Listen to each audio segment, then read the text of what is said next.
sports for now. Time to return to the live mic with Mike Romigh here on Beaver County Radio. Do you have any questions for Frederick Douglass over here? You know what? I was busy getting some other stuff ready. I couldn't think of one. Okay. All right. That's fine. But, he's going to be traveling to Geneva tonight to speak with Geneva students as well, right after they leave the program here. Very nice. Very nice. Thank you, Matt. Absolutely. All right. Matt Durzik with news. He'll be back at about 10 after 9 with more of the news for you. We are speaking with Joan Shanahan. She is a fundraiser, but she does so much more than that for the New Brighton Historical Society. And our special guest is historical actor Stephen A. Cole. And he portrays Frederick Douglass, and he's from Freeport, Michigan, in town to participate in the New Brighton. Why do you do it this weekend, the Historical Society? Why did you choose this weekend, the last weekend in September? Well, the first time we did it 6 years ago, that just fitted everybody's schedule. Mm-hmm. And now we just thought, we'll just keep it the last Saturday of every month. That way people just know that's when it's going to be. Every other year. Now, your mother was an educator in the New Brighton School District? She was an educator, yes, not only in New Brighton School District, but she also taught in Beaver. Okay. But she was more of a substitute teacher later years. She was, but she's always been in history. I was going to say, it sounds like a passion, a labor of love. And a lot of times what our parents do and enjoy doesn't necessarily carry on to the kids. They say, oh, yeah, that's Mom. She's just doing this thing. Mm-hmm. But your brother, your family seems to have gotten involved in this in a big way. Yes, it has trickled down to us, and our whole family is very interested in history. Like I said, most people go to the beach for vacation. We would go to the beach. That would be the destination. But on the way there, we would have 20 stops at historical places before we got to the beach. That's great. But you never had to leave your hometown, because I see pictures of what used to be an opera house on Fifth Avenue. I see, so many places, the Spratt Building, and on down the line, Millionaires Road. Didn't they used to call it that? Yeah, on 3rd Avenue there. Mm-hmm. All of those houses were built most of them were built after the Civil War, but a lot of the Victorian homes, but that was known as Millionaires Row. Yeah, and there is a lecture, a program this evening that is by ticket only, and it has been sold out. So you just really have to get on board early with this, because people look forward to it. You don't do it every year, but when you do it every other year, people are waiting for you. Correct. Yeah. Yes, people get excited about it. All right, and people can participate in the walk tomorrow, and they don't have to have a ticket. They just have to show up at the J&J Spratt Funeral Home. Yes, between 9 and 2. Our last tour starts at 2. After 2 o'clock, there won't be any other tour. Well, you say most of the people come in the morning. Most people seem like I'm going to be the first one there, so they get there. But then when they're the first ones there, they have to wait, because, like I said, every 15 minutes a tour. And we do 30 in a tour. So sometimes if you wait till like mid-morning, you should be able to slide right in. I don't know if I should ask this of you or Frederick Douglass here as to why New Brighton. Was it just the luck, that the way the rivers flowed, that the slaves made their way up north here to New Brighton for the most part? Or was there something specific about New Brighton? Well, I think we can tag on this one. Certainly. The rivers, the Ohio River does go north. And then at the point of the Beaver River is the most northern part. So once you go there, if you keep following the Ohio, then you're going to head south again. So it goes south, north, south. And there was a lot of Quakers in our area, especially New Brighton. And so the Quakers were very involved with this, and this is where all his friends were. Okay. The Ohio River is such a significant corridor for the Underground Railroad. And then the spirit of equality and liberty and justice was so alive in New Brighton and in this area that it just stands to reason that those who would escape from being enslaved against their will would use the river to come north and follow the drinking gourd the North Star in search of freedom. And the Quakers were friendly towards the slaves, empathetic in the sense that they would take them in and hide them? They began to be more and more. Part of my mission was to show people that I was no different than any other man, and with thoughts and desires for a family. I never knew who my father was, but I showed that that would not be an impediment for me to be able to become successful. But the key to my success was education. I taught myself how to read and write, and then I helped other slaves to become literate. And so the reason that I enjoy speaking so much to students and young people is so that they may see how important it is to read and to not lose faith in their own vocations and their desire to become successful men and women. But that there were inherent dangers in that, and learning to read and teaching people to read at the time as well, weren't there? Yeah, it was illegal. Yeah. Because how else to hold someone down or destroy their will or to cause them to become even more unable to discover the beauty in freedom and liberty than to keep them ignorant. And the same holds true today, does it not? Yes, it certainly does. I escaped from slavery and was actually still a fugitive when I came in this area. And the people of New Brighton opened their arms to me and encouraged me as I traveled around the region speaking out against slavery. I gained so much support here. Reverend Bradford, the Townsend brothers. The reason you can't find out as much as you may like to about the homes and tunnels is because we had to keep it a guarded secret. And were you followed up north by the slaveholders trying to recapture the slaves and take them back down south? Certainly, there were advertisements in the newspapers with descriptions. I actually wore a disguise and able to successfully escape from my old masters. And so then I found the courage to stand up and to be myself and to speak out. But I had to leave the United States, and I went to Great Britain, Ireland, Scotland, and England in order to escape those who were hunting me. And how were you accepted in those countries? And what did those countries and leaders of those countries feel about the United States and slavery? It's been an ongoing challenge, but I met a man in Ireland whose name was Donald O'Connell. And he was a mentor to me, a great orator, a man who stood against oppression wherever it reared its ugly head. And so I decided as well to speak out. And my friends in England helped me to raise enough money to where I was able to buy my freedom from my old master. And that was the key, is to be able to buy one's freedom. There was a price put on your head. You were more or less a prisoner in this country.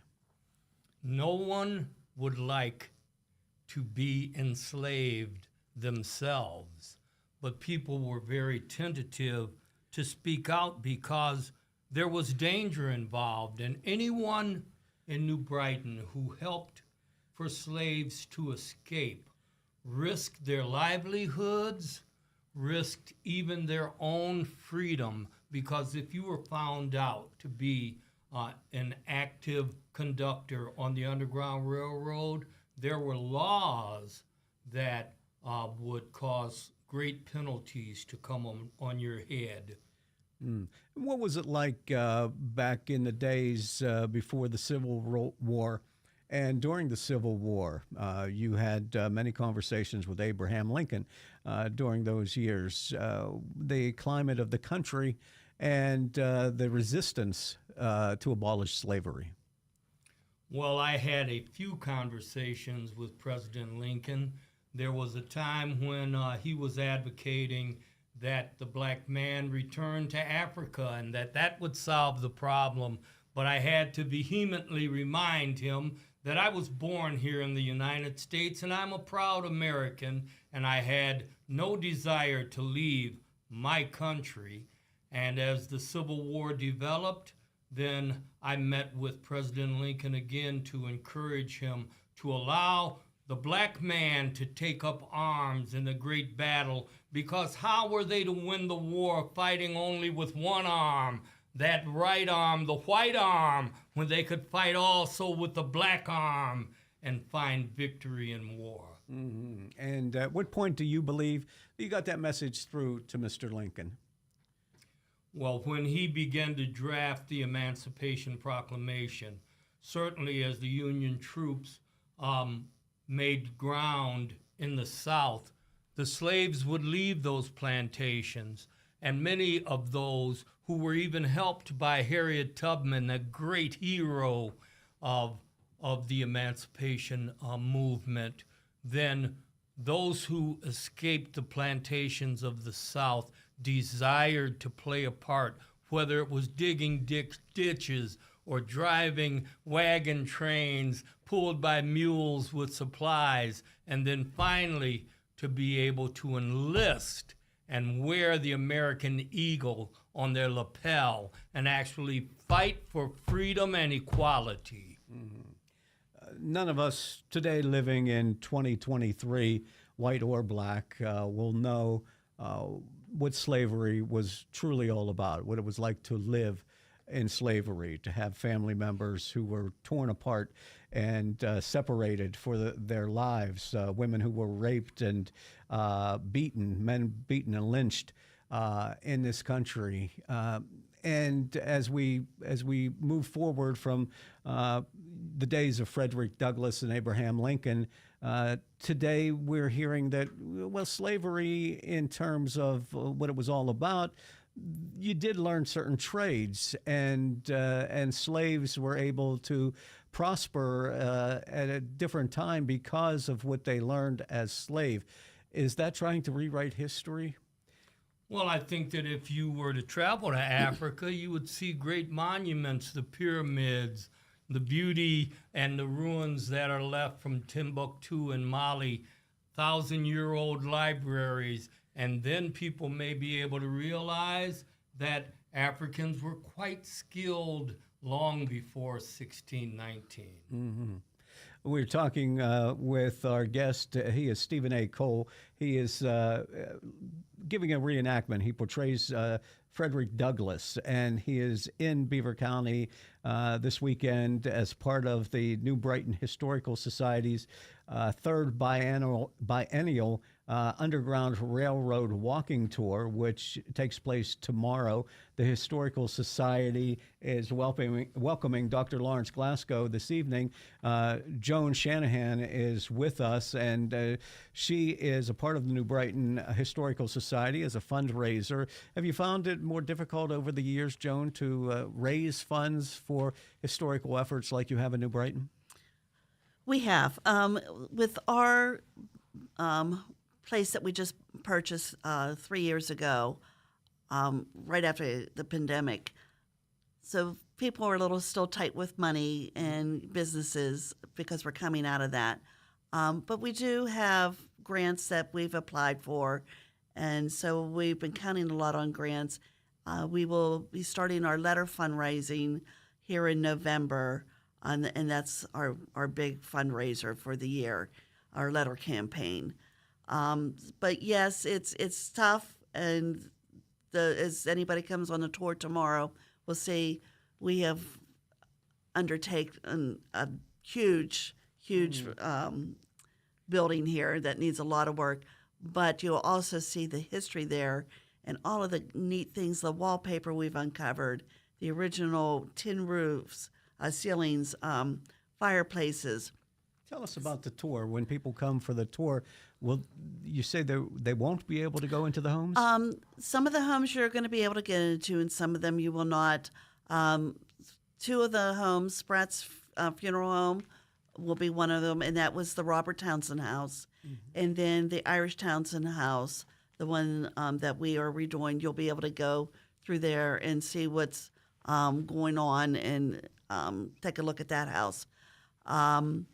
The William Penn House, you'll be in the backyard of that one. The Stanton House is right there on 3rd Avenue. The Sarah Lippincott will be at her house too, but there will only be 2 houses that you'll be going into.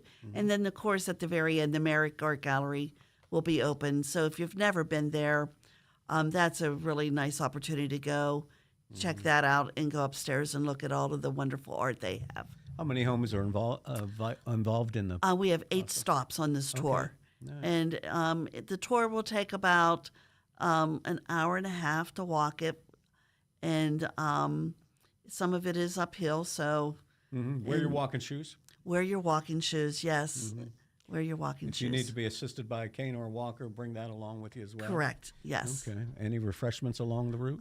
At the beginning, we have the refreshments. At Spratt's, we'll have, coffee and tea, and the New Brighton Rotary is doing that for us. And then at the very end, at the Merrick Art Gallery, there will be food there also you can purchase. Okay. Very good. And this takes place tomorrow. It sure is exciting. Yes. Yeah, really is. Mr. Douglas, we have a few minutes left in the program.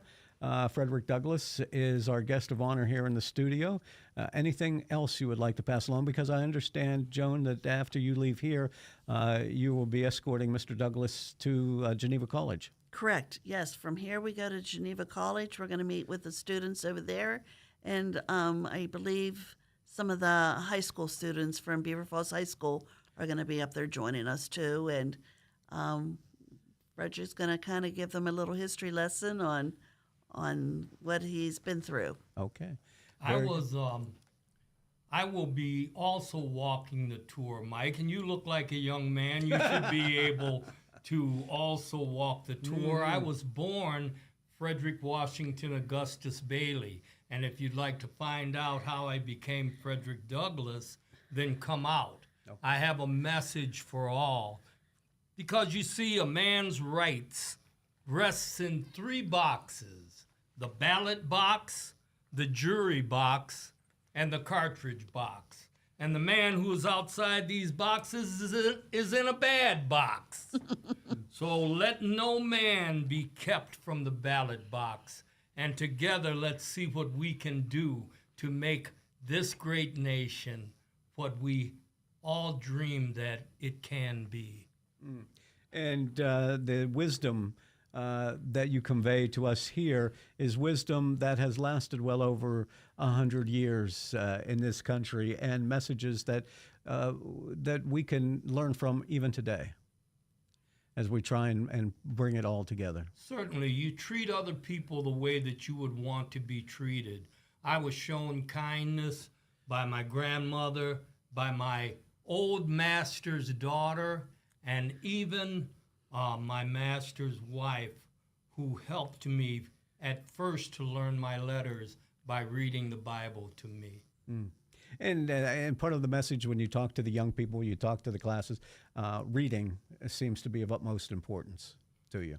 I read voraciously, and once I had the opportunity to learn how to read, then I kept a book with me at all times.